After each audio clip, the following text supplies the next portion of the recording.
Hello, and thank you for joining us for the Mind Redesign Teleseminar entitled The Mental Reality of Clutter and Hoarding. Today I have two very special guests with me, Wendi Mason and Laura Lease.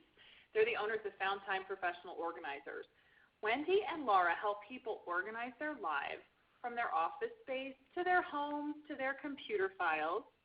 They find solutions to make people more effective and efficient in their daily activities so that they can find more time to do the things they love.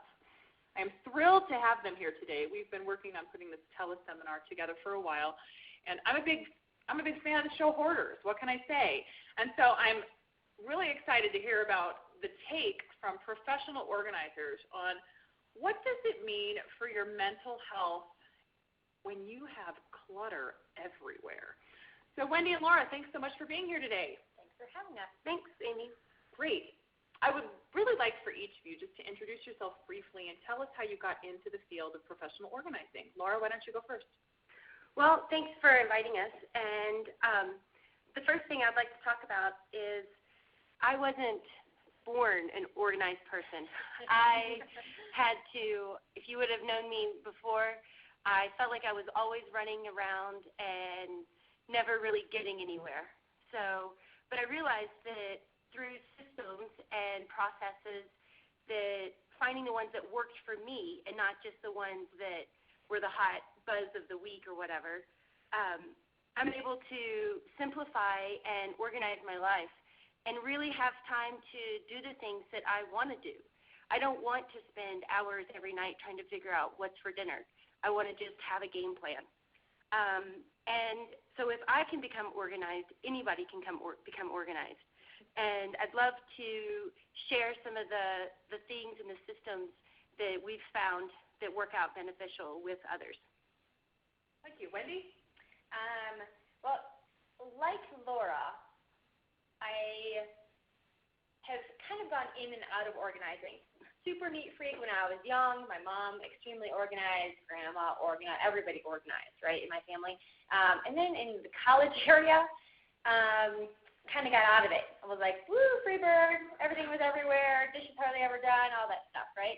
But then all of a sudden, you start to have kids. You have a smaller space to live in, and you have to be extremely organized. So I kind of got back into organizing there. I came from organizing events and parties, organized different seminars and management training sessions. Had to actually create those and organize those. So you start to become extremely organized with those avenues. Great. Well, my first question starts with there have to be all different levels of disorganization, as you were saying, from someone being slightly messy to maybe having some clutter, to the full-blown hoarders, the ones that we see on TV. So when you first meet with a client, what do you normally see happening in his or her life? And as you know, with Mind Redesign, I'm coming from the perspective of people's mental state. What is going on with them when you first meet with them? Well, I'd have to say that regardless of what level of disorganization people are in, they are pretty much, for the most part, in some sort of transitional phase in their lives, whether it is wanting to set a new goal or maybe they've increased their family size, decreased their family size, moving to a new home, starting a new job. So whatever it is, they're in some sort of transitional stage. And anytime we're in a transition, it causes stress in our lives. And Wendi and I have identified that these stresses usually fall within one of 6 categories.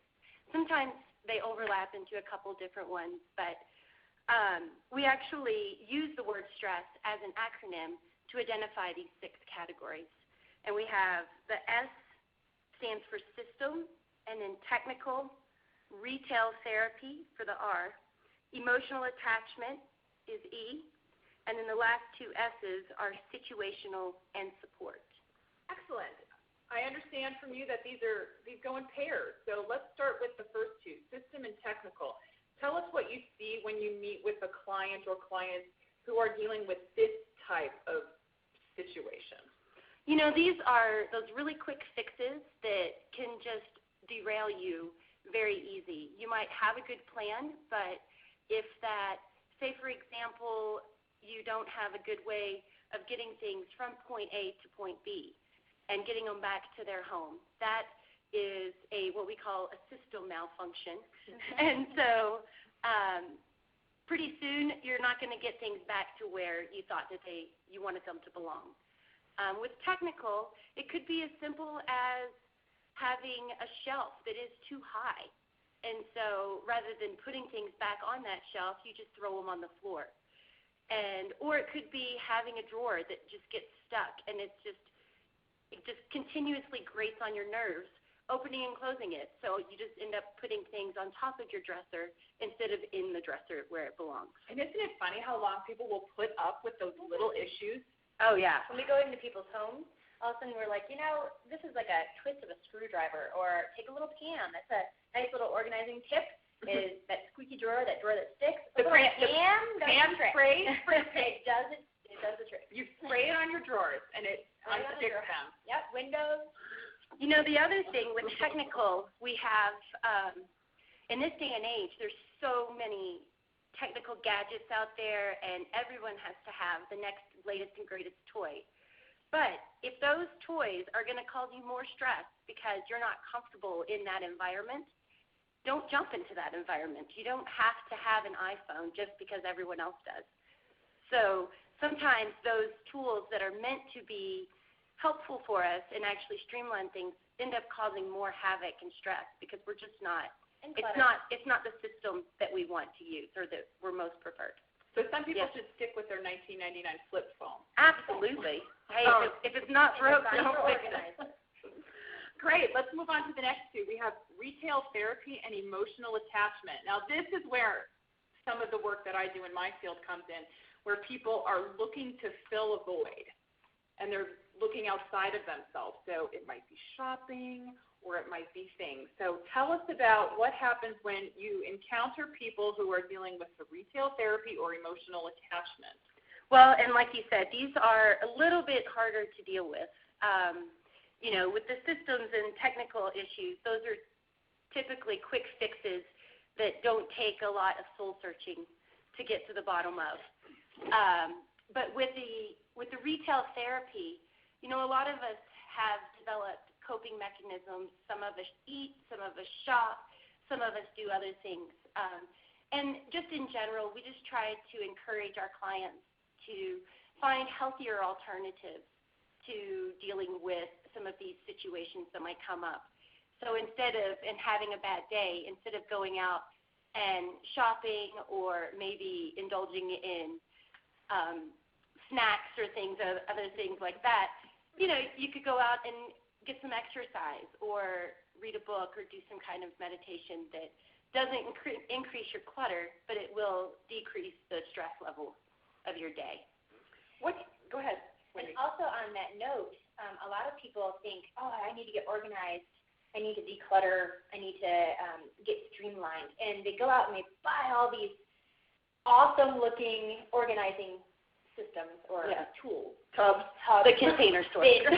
Whatever, and a lot of times it causes more clutter and more chaos because it doesn't fit, it's not the right size, doesn't fit your space maybe, the objects don't fit in it, doesn't fit with your decor. There's a lot of different reasons why we might not be able to use those things, so that kind of goes hand in hand with that too. Yeah, and that retail therapy inevitably is a very short, quick fix.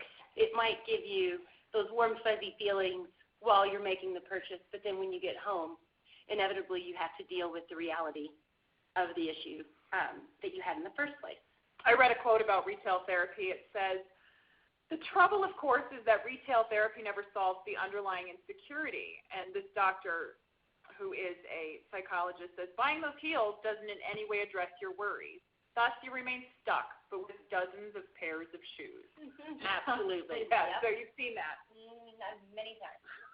Many times. And we've got quite a few systems around organizing shoes, but half of it is purging most of those shoes. So.